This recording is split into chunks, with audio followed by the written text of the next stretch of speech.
दोस्तों आज की 3 बड़ी अंतर्राष्ट्रीय खबरों के बारे में बात करेंगे। ये जो खबरें मैं आज आपको बताऊंगा वो कोई अफवाह नहीं है, ना ही ये सोशल मीडिया की सनसनी। ये वो 3 खबरें हैं जिन्हें दुनिया की सबसे भरोसेमंद अंतर्राष्ट्रीय एजेंसियों ने कंफर्म किया है। खबर की हेडलाइन से शुरू करते हैं। गाजा पर फिर टूटा इजराइल का कहर, 18 जान जाने की खबर सामने और हमास ने बातचीत के लिए हाथ बढ़ाया। रूस बना पहला देश जिसने तालिबान को दी सरकारी मान्यता, अब अफगानिस्तान की तस्वीर बदल सकती है। तेहरान से अंतर्राष्ट्रीय परमाणु ऊर्जा एजेंसी के अफसर हट गए, क्या अब ईरान पर कोई नजर नहीं? दोस्तों इस रिपोर्ट के जरिए जानिए दुनिया के 3 कोनों में चल रहे वो घटनाक्रम जो आने वाले वक्त का नक्शा बदल सकते हैं। खबरों में आगे बढ़ने से पहले चैनल को सब्सक्राइब करें। वीडियो में दी गई जानकारी से आप सहमत है तो शेयर भी कर देना। बात करते हैं तालिबान। इस समय रूस और तालिबान को लेकर राष्ट्रीय और अंतरराष्ट्रीय स्तर पर काफी चर्चा हो रही है। खबर ये सामने आ रही है कि रूस अफगानिस्तान में तालिबान शासन को औपचारिक मान्यता देने वाला पहला देश बन गया है। रूस की सरकार ने अब आधिकारिक रूप से तालिबान के नेतृत्व वाली अफगान सरकार को एक वैध सरकार के रूप में स्वीकार कर लिया है।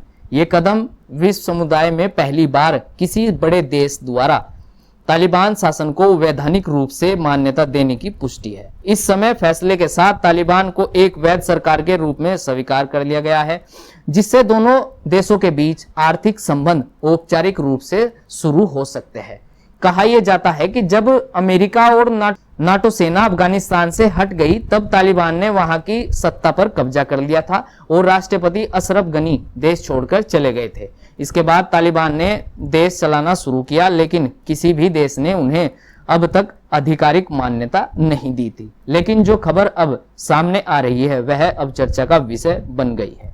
रूस ने तालिबान को मान्यता देने के बाद खबर ऐसी भी सामने आ रही है कि कुछ देश इस फैसले की आलोचना भी कर रहे हैं।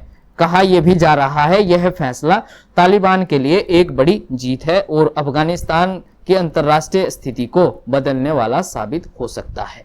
इस समय गाजा को लेकर भी बड़ी खबर सामने आ रही है। कहा यह जा रहा है कि कल यानी शुक्रवार रात इजराइल ने कई हवाई हमले किए। हमलों में कम से कम 18 लोग शिकार हुए, जिनकी जान जाने की खबरें अब सामने आ रही है।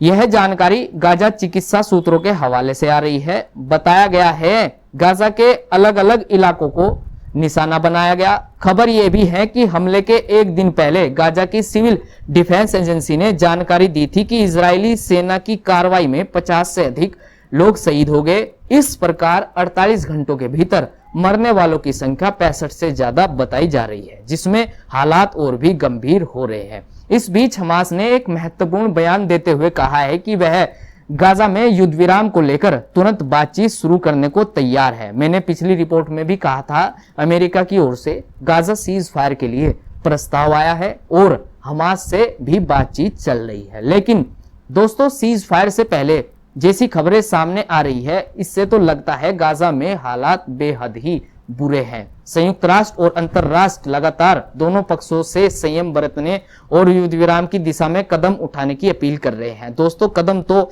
उठ रहे हैं युद्ध विराम के लिए, लेकिन न जाने ये कदम कहां आकर रुक जाते हैं। खैर दोस्तों अपनी अगली खबर की ओर बढ़ते हैं। इस समय ईरान और इजराइल को लेकर भी मामला गंभीर होता जा रहा है, जिसमें अब खबर ये सामने आ रही है कि अंतरराष्ट्रीय परमाणु ऊर्जा एजेंसी ने ईरान की राजधानी तेहरान को छोड़ दिया है और इसका मुख्य कारण हाल में हुए 12 दिनों के ईरान, अमेरिका और इजराइल के बीच चल रहा संघर्ष बताया जा रहा है।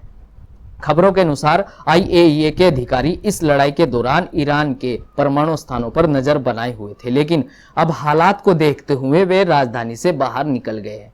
जैसा कि आप जानते ही हैं दोस्तों, IAEA संयुक्त राष्ट्र की एक परमाणु निगरानी संस्था है जो यह सुनिश्चित करती है कि कोई देश परमाणु पर काम तो नहीं कर रहा है या उसको बना तो नहीं रहा। से पूरा तनाव शुरू हुआ था तब जब इजराइल ने दावा किया था कि ईरान गुप्त रूप से परमाणु पर काम कर रहा है। इसके जवाब में अमेरिका ने भी ईरान के खिलाफ चेतावनी भरे बयान दिए। ईरान इजराइल संघर्ष के बाद ईरान ने कुछ अमेरिका के सैन्य ठिकानों को निशाना बनाया, लेकिन इस बीच परमाणु को लेकर अंतरराष्ट्रीय परमाणु ऊर्जा एजेंसी की नजर ईरान के परमाणु प्रोग्रामों पर टिकी रही। लेकिन अब ईरान का रास्ता साफ होता दिख रहा है। कुछ एक्सपर्टों का मानना है अगर अंतरराष्ट्रीय परमाणु ऊर्जा एजेंसी अपनी नजर ईरान से अस्थायी रूप से हटा लेती है तो ईरान को बिना किसी रोक टोक के परमाणु पर काम करने का रास्ता मिल सकता है। इधर अमेरिका भी कह चुका है ईरान अगर इस काम को चुपचाप करता है तो उसके खिलाफ सख्त कार्रवाई होगी। इजराइल तो पहले ही कह चुका है कि वह ईरान को परमाणु शक्ति बनने नहीं देगा। इस मामले को लेकर संभावना है कि ईरान और पश्चिमी देशों के बीच तनाव और बढ़ेगा। देखना यह है कि ईरान अमेरिका और इजराइल के साथ सहयोग करेगा या फिर कुछ बड़ा होने वाला है, क्योंकि दोस्तों गाजा की गलियों में मातम पसरा है। तेहरान में निगरानी करने वाले अब जा चुके हैं। तालिबान को पहली बार एक बड़े देश से मिली आधिकारिक पहचान। ये 3 खबरें सिर्फ घटना ही नहीं है, ये आने वाले समय की दिशा तय करने वाले संकेत है। लेकिन एक बात तय है, अब जो भी होगा वो इतिहास में दर्ज जरूर होगा। हम आपको हर मोड़ की सच्ची और साफ जानकारी देने की पूरी कोशिश करेंगे। आज के लिए इतना ही। कई इंटरनेशनल खबरों के साथ मैं आपसे फिर मिलूंगा।